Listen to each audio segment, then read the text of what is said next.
जय संविधान। कॉपी है उसकी?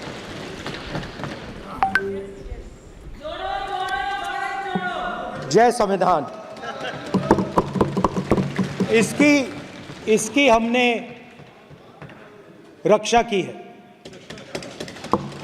देश ने मिलकर संविधान की रक्षा की है और अच्छा लग रहा है अब कि हर 2-3 मिनट बीजेपी के लोग संविधान संविधान संविधान संविधान कह रहे हैं। गुरु नानक जी जो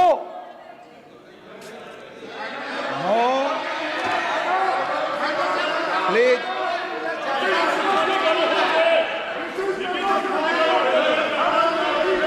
no please please please please please माननीय सदस्य प्लीज गुरु नानक जी के चित्र में भी हम इनको इस तरीके से पूछते हैं, आप इस तरीके से टेबल पे मत रखो। सर कहाँ रखूं सर? तरीका ठीक सर कहाँ रखूं? यहाँ रख दूं सर?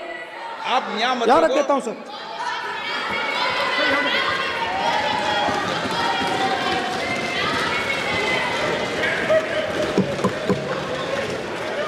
सर गुरु नानक जी के चित्र में भी आपको अभय मुद्रा दिखाई देगा। गुरु नानक जी भी कहते हैं कि डरो मत, डराओ मत। और पंजाब से गुरु नानक जी मक्का तक गए, थाईलैंड तक गए, अफगानिस्तान गए, श्रीलंका गए, किसी से हिंसा नहीं की, अहिंसा की बात की, सत्य की बात की और किसी को उन्होंने अपनी जिंदगी में नहीं डराया। उसके बाद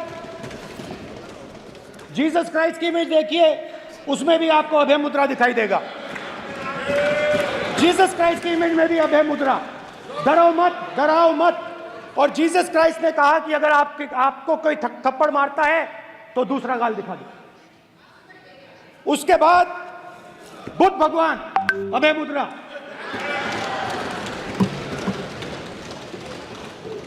डरो मत, डराओ मत, अहिंसा। मतलब और अंत में महावीर, डरो मत, डराओ मत, अभय मुद्रा। मतलब हिंदुस्तान के इतिहास में 3 फाउंडेशनल आइडियाज हैं। मोदी जी ने अपने भाषण में एक दिन कहा कि हिंदुस्तान ने किसी पर आक्रमण नहीं किया। उसका कारण है क्योंकि यह देश अहिंसा का देश है। यह देश डर का देश नहीं है।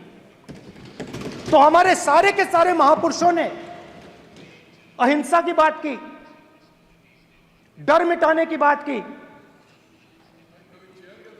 डरो मत, डराओ मत, डरो मत, डराओ मत। और दूसरी तरफ शिव जी कहते हैं डरो मत, डराओ मत, अभय मुद्रा दिखाते हैं, अहिंसा की बात करते हैं, त्रिशूल को जमीन में गाड़ देते हैं। और जो लोग अपने आप को हिंदू कहते हैं वो 24 घंटा हिंसा हिंसा हिंसा, नफरत नफरत नफरत, असत्य सत्य असत्य।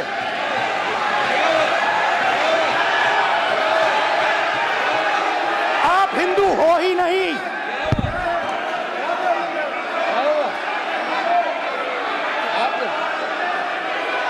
Just get me that picture of Shiva. inside speaker's office. Hindu धर्म में साफ लिखा है सत्य के साथ खड़ा होना चाहिए, सत्य से पीछे नहीं हटना चाहिए, सत्य से नहीं डरना चाहिए। अहिंसा हमारा प्रतीक है। अभय मुद्रा ऐसे कीजिए, ऐसे कीजिए, अभय मुद्रा।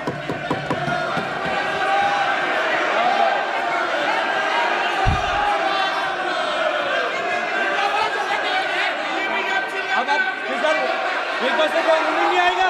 Then Prime Minister will not speak. Then Prime Minister will not speak. This will happen here. If you are doing this, it will repeat again. भाई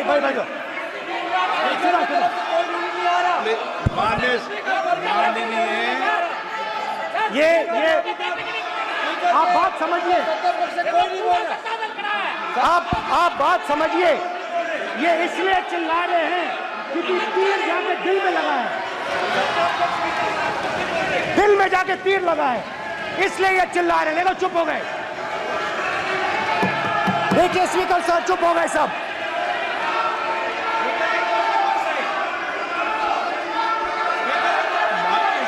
एक मिनट।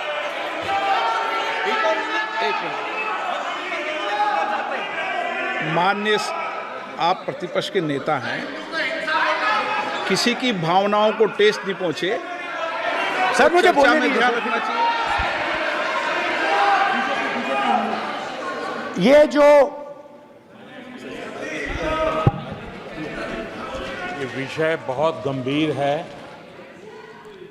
पूरे हिंदू समाज को हिंसक कहना ये गंभीर विषय है। बीजेपी को आपको नहीं, नरेंद्र मोदी जी पूरा हिंदू समाज नहीं है, बीजेपी पूरा हिंदू समाज नहीं है, आरएसएस पूरा हिंदू समाज नहीं है।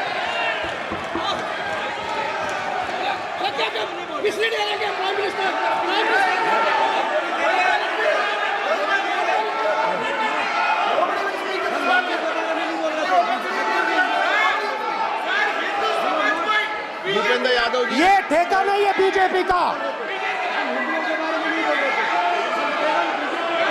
भूपेंद्र यादव जी बोलना चाहते हैं आप? ये सब हिंदू हैं यहाँ पे, ये सब हिंदू हैं। माननीय अध्यक्ष जी, प्रतिपक्ष के नेता आज पहली बार इस सदन को संबोधित कर रहे हैं। मैं दो नियम रूल 349 और रूल 352 के संबंध में आपका ध्यान आकर्षित करना चाहता हूं। सबसे पहले तो प्रतिपक्ष के नेता को बोलने का तरीका आना चाहिए। 349 जो 12 है वो स्पष्ट रूप से कहता है शैल नॉट सिट और stand with back toward the chair. वो लगातार आपकी तरफ पीठ करके खड़े हैं, नियमों के खिलाफ है, जो उनको शोभा नहीं देता। दूसरा अध्यक्ष महोदय, नहीं तो एड्रेस करके दूसरा अध्यक्ष महोदय आर्टिकल रूल 352 रूल 2 ये कहता है make personal reference by way of making an allegation imputing a motive to और ए क्वेश्चनिंग द बोना फाइडी। इन्होंने पूरे विपक्ष के सदस्यों पे नहीं बल्कि इससे बाहर जाकर पूरे एक हिंदू समाज के ऊपर एलिगेशन लगाया है। इनकी बोनाफाइड गलत है, इनके खड़े होने का तरीका गलत है। सदस्यों में तो लगाया ही है। माननीय अध्यक्ष जी,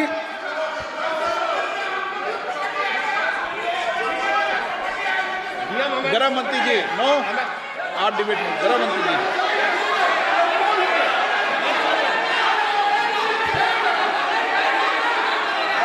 माननीय अध्यक्ष जी,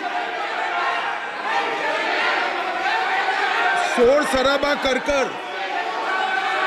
इतने बड़े वाकया को छिपाया नहीं जा सकता। विपक्ष के नेताजी ने कैटेगोरिकली कहा है कि जो अपने आप को हिंदू कहते हैं वो हिंसा करते हैं। मैं फिर से रिपीट करना चाहता हूं, उनका वाक्य था जो अपने आप को हिंदू कहते हैं वो हिंसा की बात करते हैं, हिंसा करते हैं। मान्यवर, इस देश में शायद इनको मालूम नहीं है, करोड़ों लोग अपने आप को गर्व से हिंदू कहते हैं, गर्व से हिंदू कहते हैं। क्या वो सभी लोग हिंसा की बात करते हैं, हिंसा करते हैं। हिंसा की भावना को किसी धर्म के साथ जोड़ना और इस सदन में और संवैधानिक पद पर बैठे हुए व्यक्ति ने, मैं मानता हूं मान्यवर, उन्होंने इसकी माफी मांगनी चाहिए। मान्यवर, मैं उनको एक गुजारिश भी करना चाहता हूं कि इस्लाम में अभय मुद्रा, इस पर इस्लाम के विद्वानों का मत एक बार वो ले ले। गुरु नानक साहब की अभय मुद्रा पर SGPC का मत वो ले ले। और मान्यवर, अभय की बात तो इनको करने का कोई अधिकार नहीं है। आपातकाल में पूरे देश को इन्होंने भयभीत करा, लाखों लोगों को जेल में डाला। और आतंक, वैचारिक आतंक अगर कभी था, वैचारिक आतंक कभी था तो आपातकाल के वक्त था। और मान्यवर, दिल्ली में दिन दहाड़े हजारों सिख भाइयों का कत्लेआम उनके शासन में हुआ। आज वो भय की बात कर रहे हैं।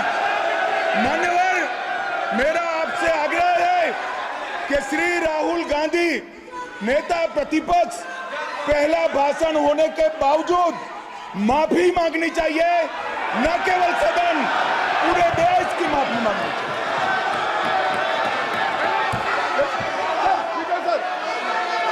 सर,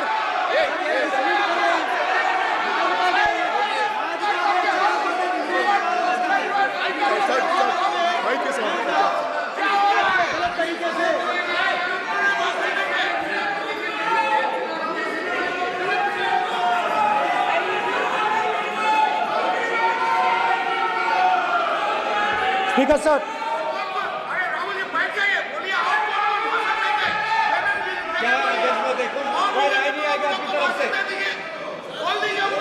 तो कल प्रधानमंत्री मोदी जी के तंत्र में भी सर आप ऐसे रहिए सर।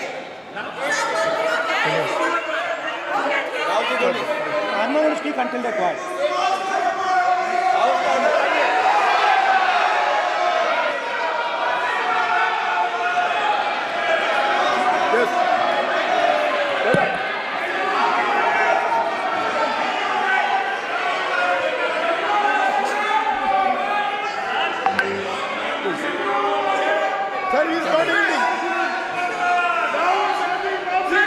Sir, speaker sir,